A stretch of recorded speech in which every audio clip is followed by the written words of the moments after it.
Shalom. Kiranya semua dalam berkat rahmat Tuhan sehingga Bapak, Ibu, Saudara, dan anak-anak segar dan menemukan pengharapan senantiasa dalam rahmat Tuhan yang menyelamatkan. Kita berjumpa kembali dalam Renungan Mingguan, Rabu 28 April 2021. Untuk itu, sebelum kita bersama merenungkan sabdanya, mari kita menyatukan hati di dalam doa. Bapa yang penuh kasih, kami mengucap syukur akan keindahan, rahmat, serta kemurahan-Mu yang senantiasa hadir. Memberikan kami anugerah, sehingga kami pula boleh bangkit dan merayakan kehidupan ini dengan syukur. Pertolongan-Mu nyata, kekuatan-Mu dilimpahkan, dan kasih-Mu senantiasa juga hadir, menyatakan kuasa dan penyertaan atas kami. Oleh karena itu ya Tuhan, kami bersyukur. Dan dalam syukur kami juga menyiapkan diri untuk mendengarkan kebenaran firman-Mu. Biarlah Engkau yang berbicara ya Tuhan dan berkehendak. Jamalah dan bukalah seluruh tubuh jiwa roh kami, supaya kebenaran-Mu nyata atas hidup kami. Ampunkan segala dosa dan pelanggaran kami ya Tuhan. Bersihkanlah dan sucikanlah kami oleh tubuh dan darah-Mu yang menyelamatkan. Oleh karena itu kami percaya kemurahan-Mu yang kekal memberikan kami pengampunan. Di dalam-Mu ya Tuhan Yesus, Sang Sumber Sabda dan kebenaran, kami naikkan doa ini dengan percaya dan berserah. Amin.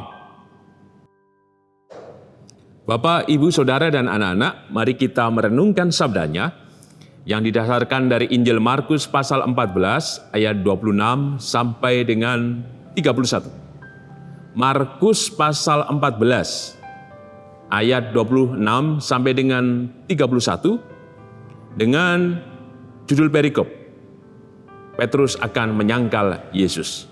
Demikian sabda Tuhan. Sesudah mereka menyanyikan nyanyian pujian, pergilah mereka ke Bukit Zaitun. Lalu Yesus berkata kepada mereka,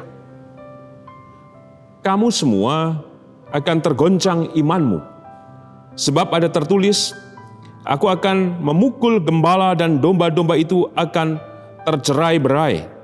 Akan tetapi, sesudah aku bangkit, aku akan mendahului kamu ke Galilea." Kata Petrus kepadanya, "Biarpun mereka semua tergoncang imannya, aku tidak." Lalu kata Yesus kepadanya, "Aku berkata kepadamu, sesungguhnya pada hari ini, malam ini juga, sebelum ayam berkokok 2 kali, engkau telah menyangkal aku 3 kali." Tetapi dengan lebih bersungguh-sungguh, Petrus berkata, "Sekalipun aku harus mati bersama-sama engkau, aku takkan menyangkal engkau." Semua yang lain pun berkata demikian juga. Berbahagialah kita yang mendengarkan sabda Tuhan, dan berbahagialah kita yang percaya. Haleluya. Amin. Bapak, Ibu, Saudara yang dikasihi Tuhan, serta anakku, renungan mingguan Rabu 28 April 2021 diberi judul Pemimpin yang Berproses. Setelah kita baca teks dari Injil Markus pasal 14 ayat 26 sampai dengan 31, tentu kita bisa mencerna bahwasanya apa yang dilakukan Petrus tidak bisa diwujudkan oleh dirinya. Kita tahu juga bahwa Petrus pada akhirnya benar-benar menyangkal. Sekalipun ia sudah dengan sungguh-sungguh ingin membuktikan itu di hadapan Tuhan. Tentu di teks ini wajar saja karena Petrus juga ingin menunjukkan kesetiaannya, penghargaannya, dan penghormatannya kepada Kristus. Tapi Tuhan mengatakan, sebelum ayam berkokok 2 kali, ya sudah 3 kali akan menyangkal Tuhan. Maka teks ini menceritakan apa sesungguhnya? Bahwa kehidupan iman kita selalu berdinamika, berproses terus-menerus. Ada pepatah Jawa mengatakan, "Saiki kedelai sesok tempe." Artinya bisa berbalik-balik dan berproses. Tapi tidak sedang menunjukkan bahwa kita harus jatuh selalu atau membenarkan situasi yang bisa jadi kita berbalik dari apa yang sudah kita lakukan atau menjilat apa yang sudah kita lakukan. Petrus nyatanya sedang menunjukkan bahwa ia cinta kepada Kristus, hormat kepada Kristus, dan ingin mengikut Kristus. Bahkan, ia ingin menyerahkan nyawanya. Dari gambaran ini, kita bisa mengambil makna yang pertama. Siapapun kita bisa jatuh seperti halnya Petrus. Jadi jangan pernah membanggakan diri siapa diri kita. Termasuk saya pendeta, siapapun itu bisa. Maka jangan pernah hakimi setiap orang yang meninggalkan Kristus kemudian kita mengatakan, oh dia sudah murtad. Apakah iman yang kita sebut murtad lebih jelek dari iman kita? Oh belum tentu juga. Oleh karena itu mari kita menghargai semua kehidupan kita bersama. Meneladani Kristus bukan hanya sekedar oke, ya dan sesanggup melakukan itu. Tapi berproses dalam kehidupan yang terus-menerus. Bukankah pada akhirnya Petrus ditanya tentang dirinya oleh orang-orang yang mengetahui dirinya adalah murid Kristus. Tapi pada akhirnya dia juga menyangkal. Oleh karena itu, mungkin kita sadar bahwa seringkali kita melakukan penyangkalan-penyangkalan kepada Kristus. Dengan ucapan kita yang berbohong, manipulatif, ingin membenarkan diri, perilaku-perilaku yang sepertinya menunjukkan kasih, tapi pada sisi yang lain, kita melakukan berbagai kejahatan, menebarkan kebencian, ucapan-ucapan yang tidak baik, dan lain sebagainya. Bahkan pikiran-pikiran kita penuh dengan kejahatan. Maka, pesan yang pertama ini, mari kita maknai kembali panggilan kita kepada Kristus.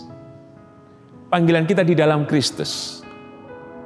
Apakah kita yang kepada Kristus benar-benar menyerahkan hidup kita kepada Kristus? Dan di dalam Kristus kita berubah. Yang kedua, sesungguhnya kita dipanggil pula menjadi seorang pemimpin untuk bisa paling tidak memimpin diri kita. Maka sebagai pemimpin kita harus berproses bahwa memang ada dinamika yang membuat kita bisa gagal. Tidak ada pemimpin yang tidak pernah gagal.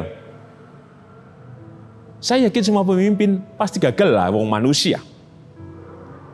Nah, sebagai pemimpin yang gagal, yang bisa gagal, artinya kita tidak boleh kemudian menjadi undur diri. Justru bahwa kita bisa menyiapkan diri dari setiap kegagalan itu, kita bukan terbenam tapi bangkit. Dan kita tahu pada akhirnya, bukan hanya Petrus saja loh yang mengatakan siap mati untuk Kristus. Semua murid, jika membaca ayat 31, semua yang lain mengatakan demikian. Persis kita mau mengikut Kristus. Tapi seringkali kita sadar bahwa kita tidak setia.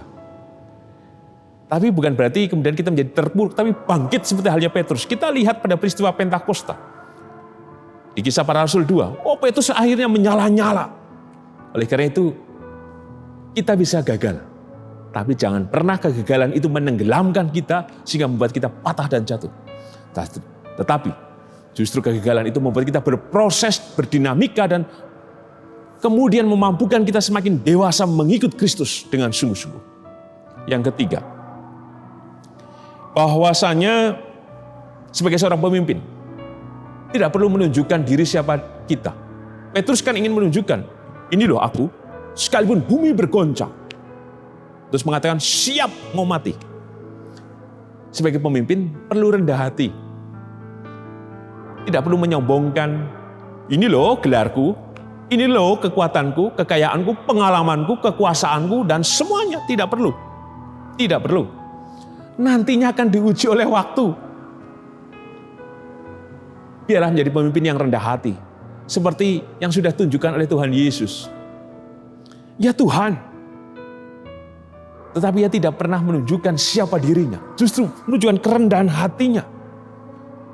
Oleh karena itu, dalam proses kehidupan ini yang kita bangun, bukan diri kita yang ingin hebat. Tapi bangun diri kita yang berproses untuk semakin rendah hati.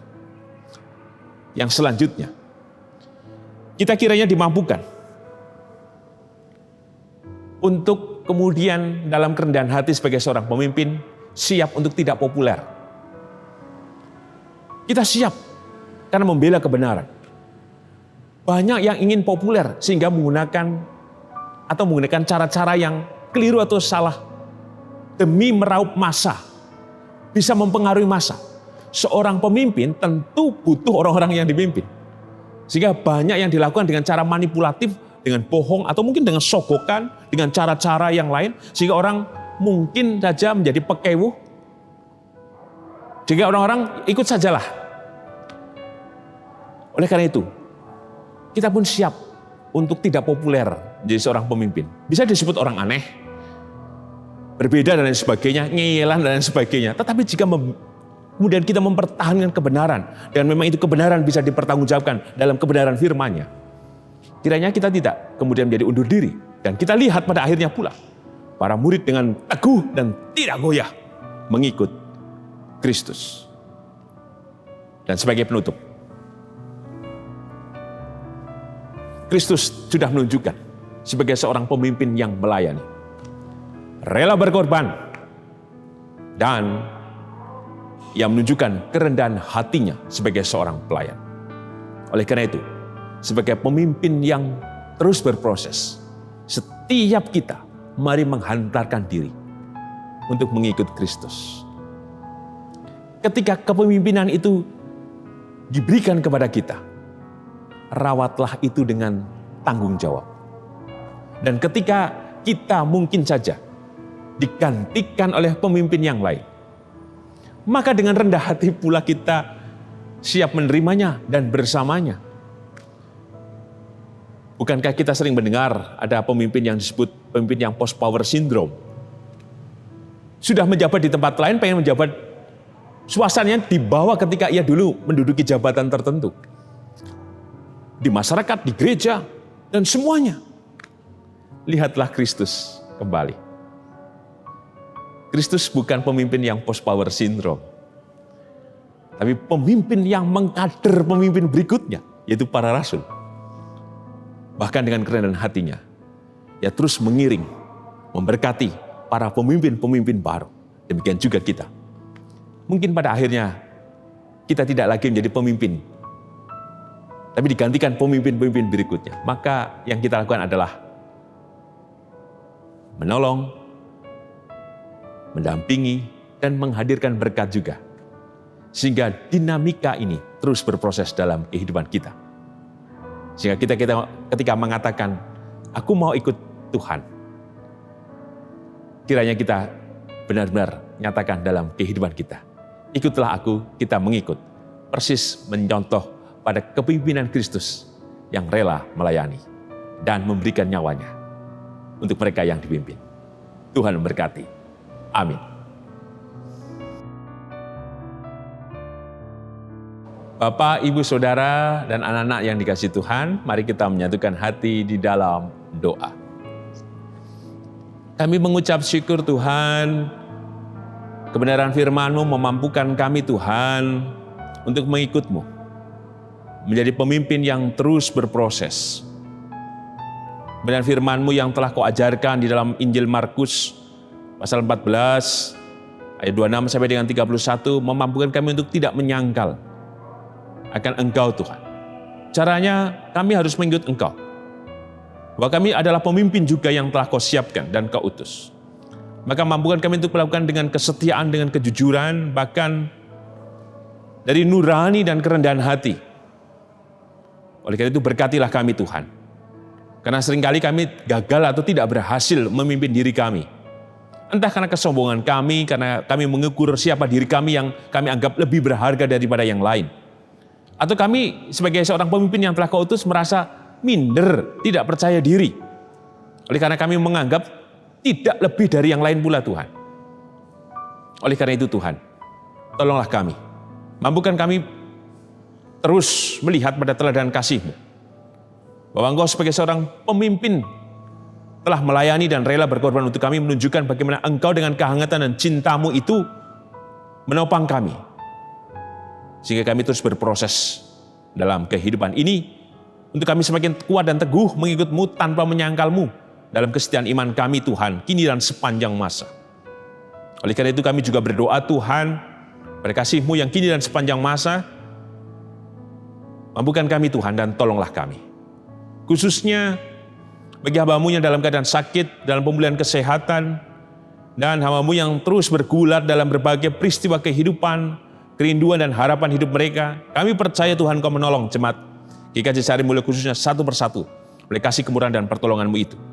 Demikian juga segala kerinduan kami bersama dalam persekutuan GKJ Sari Mulyo, kami percaya Tuhan Kau nyatakan berkat kehidupan untuk kami semuanya.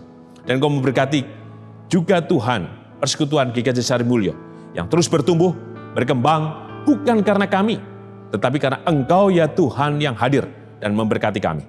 Demikian juga kami berdoa untuk kehidupan seluruh keluarga,